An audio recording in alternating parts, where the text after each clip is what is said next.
সকালে শাশুড়ির ঘরে গিয়েছিলেন গৃহবধূ স্বর্ণা আক্তার। সেখানে গিয়ে দেখতে পান শাশুড়ি বিউটির ঝুলন্ত মরদেহ। তার চিৎকারে ছুটে আসেন পরিবারের সদস্য ও স্থানীয়রা। শুক্রবার দুপুরে ময়মনসিংহ নগরীর আকুয়া চোকাইতলা এলাকায় বসতঘর থেকে ওই নারীর ঝুলন্ত মরদেহ উদ্ধার করে পুলিশ। পরিবারের সদস্যরা জানান, 2 বার ব্রেন স্ট্রোক করেছিলেন বিউটি। এরপর থেকে ছিলেন মানসিকভাবে অসুস্থ। সকালে ঘরে গেছি, যা দরজা খোলার পরে এরকম দেখছি। তারপর তার ছেলেরা ডাক দিছি, তার ভাতিজারে ডাক দিছি, তারা আয়সা দেখে এরকম।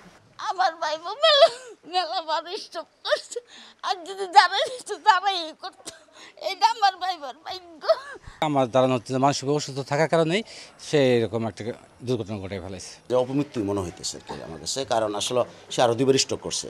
হয়তো মেন্টালি তার হয়তো চাপ আছে বা মানসিক ভারসাম্য হারিয়ে ফেলেছে, হারায় হয়তো সেই কাজটা করছে। মরদেহ উদ্ধারের পর ময়মনসিংহ মেডিকেল কলেজ হাসপাতালের মর্গে পাঠানো হয়েছে।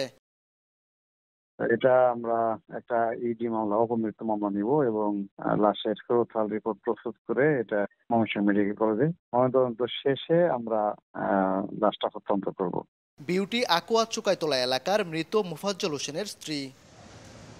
ওবায়দুল হক, সময় সংবাদ, ময়মনসিংহ।